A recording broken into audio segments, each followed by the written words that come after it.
नमस्कार सर्वांचं खूप खूप स्वागत आहे आपल्या चॅनलवरती. तर आजच्या व्हिडिओमध्ये बघा आपल्या कशा खेळण्याच्या वगैरे ज्या अशा पॉलिथिन येतात ना त्याचा उपयोग बघणार आहोत. या ठिकाणी बघा आपण एक पीस कट करून घेणार आहोत. रुंदीला आपण 9 इंच घेणार आहोत. बघा असं उंचीला आपण घ्यायचं आहे 6.5 इंच. तर एक पीस आपण कट करून घेऊ. बघा इथं एकच पीस घ्यायचा आहे बघा आपल्याला. या पद्धतीने बघा मी कट करून घेतला आहे. डबल आहे तर आपण याच्यातलं एक अशा पद्धतीने बघा हा एक पीस मी कट करून घेतलेला आहे.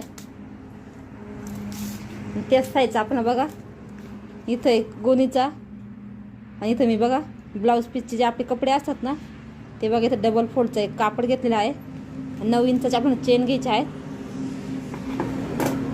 बस एवढंच लावून आहे. आणि बघा आपण पॉलिथिनला स्ट्रीप लावण्यासाठी अशा एक पट्ट्या घ्यायच्या आहेत कट करून ना. तुम्ही ब्लाऊज पीसचे जरी घातले चालतील. नाही तर बघा थोडंसं वेगळं दिसण्यासाठी मी घेतलेलं आहे.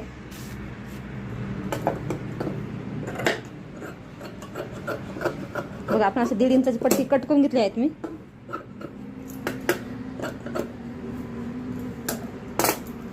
तर आपण पट्टी याच मापाचा कट करून घेते मी.